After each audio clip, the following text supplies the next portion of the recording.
الله الرحمن الرحيم. السلام عليكم ورحمة الله وبركاته.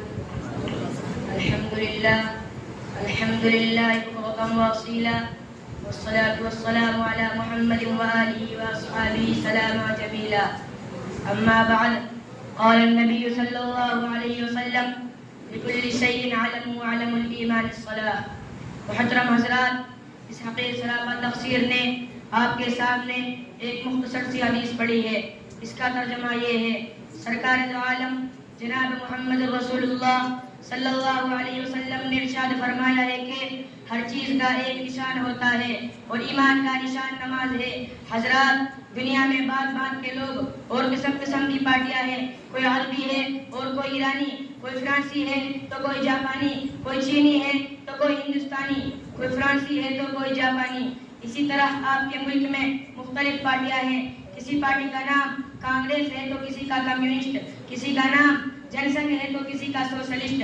باوجود یہ کہ ان تمام پارٹی اور قوموں میں آپ ہی جیسے کھاتے پیتے انسان شامل ہیں، مگر ان کی الگ الگ نشانیاں ہیں. آپ انہیں نشانیوں کو دیکھ کر معلوم کر لیتے ہیں کہ فلاں کہاں کا رہنے والا ہے یا فلاں کس پارٹی سے تعلق رکھتا ہے. یہ تو گفتگو ہوئی ان چیزوں کے بارے میں جو ہماری نگاہوں سے گزرتی ہیں، مگر کچھ چیزیں ایسی ہیں جو ہماری نظروں سے دکھائی نہیں دیتی، مگر ان کے کچھ نشانات ہوتے ہیں جن سے ان کے وجود کا پتہ چل جاتا ہے. مثال کے طور پر ہوا دکھائی نہیں دیتی، مگر جب پتیاں ہلتی ہیں تو پتہ چل جاتا ہے کہ ہوا چل رہی ہے. اسی طرح کفر، نفاق، فسق، ایمان جیسی چیزیں ہماری ظاہری آنکھوں کے سامنے نہیں آتی، مگر ان کے کچھ علامتیں ہوتی ہیں جن سے ان کے وجود کا پتہ چل جاتا ہے.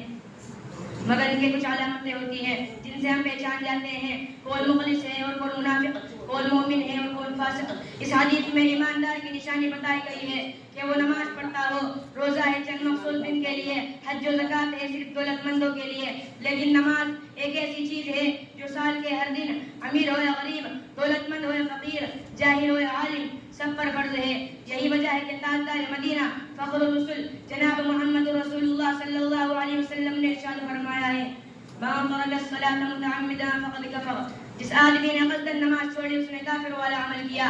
یعنی نماز چھوڑنا مسلمانوں کا کام نہیں ہے. مرد مسلم سب کچھ چھوڑ سکتا ہے، مگر نماز چھوڑنا اس کے لیے گوارا نہیں ہونا چاہیے. مگر افسوس، آج کا مسلمان اس موٹی سی بات کو نہیں سوچتا. وہ ایک ایسے عمل سے اپنے کو دور رکھتا ہے جو اس کے مسلمان کہلانے کے لیے ضروری ہے. یہی وجہ ہے کہ آج باوجود مسلمان کہلانے کے لیے ذلیل و خوار ہے.